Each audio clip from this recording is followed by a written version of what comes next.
Vice ganda at Tony Gonzaga hindi nga ba nagpansinan sa nasabing kaarawan ni Mariel Padilla? Sa kasalukuyan, kumakalat sa iba't ibang social media platforms ang mga larawan mula sa ika-40 kaarawan ng asawa ni Senator Robin Padilla, si Mariel Rodriguez Padilla. Ang okasyong ito ay isang malaking pagdiriwang na dinaluhan ng maraming sikat na personalidad mula sa mundo ng showbiz.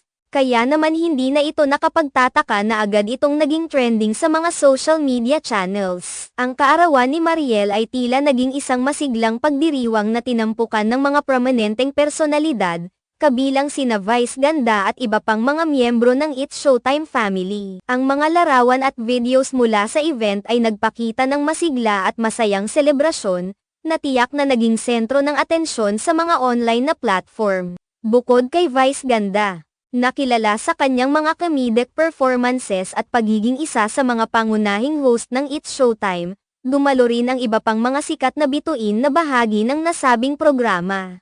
Ang presensya nila sa event ay tiyak na nagbigay kulay at kasiyahan sa okasyon. Kasama rin sa pagdiriwang ang magka-sister na sina Tony Gonzaga at Alex Gonzaga, na parehong kilala sa kanilang tagumpay sa larangan ng entertainment. Ang kanilang pagdalo sa kaarawan ni Mariel ay nagbigay ng higit pang kislap sa okasyon. Dahil ang kanilang mga fans ay laging sabik na makakita ng mga pagkakataon na magkasama ang dalawang sikat na personalidad sa isang event. Subalit, isang aspeto na kapansin-pansin at nagbigay daan sa usapan sa social media ay ang kawalang ng mga larawan na nagpapakita ng magkasama sina Tony Gonzaga at Vice Ganda. Ayon sa ilang obserbasyon, sa kabila ng kanilang parehong presensya sa party, wala ni isang larawan na nagpakita ng kanilang pag-uusap o kahit na simpleng pagpapakita ng kanilang presensya sa isa't isa. Ang ganitong uri ng detalye ay nagbigay daan sa pagbuo ng mga haka-haka at spekulasyon mula sa mga netizens. Maraming mga tao ang nagtanong kung bakit walang larawan na magkasama sina Tony at Vice. Ang ganitong mga katanungan ay nagbigay daan sa iba't ibang opinyon at teorya mula sa mga online users. May mga nagmumungkahi na maaaring mayroong hindi pagkakaintindihan o tensyon sa pagitan ng dalawa.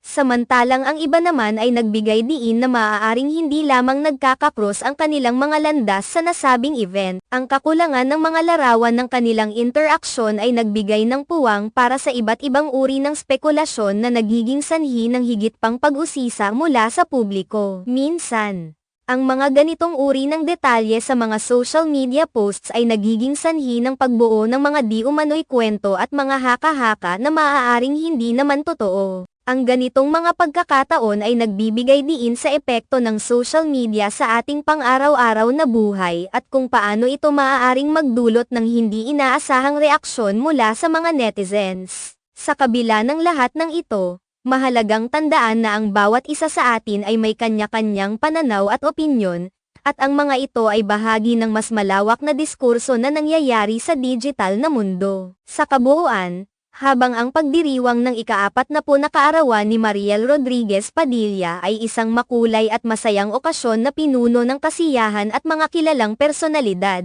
ang kawalang ng mga larawan na nagpapakita ng interaksyon ni Tony Gonzaga at Vice Ganda ay tila naging sentro ng atensyon sa social media. Ang mga detalye tulad nito ay nagbibigay ng pagkakataon para sa publiko na magtanong at magbigay ng kanilang sariling mga opinyon, na nagiging bahagi ng mas malawak na diskurso sa digital na mundo.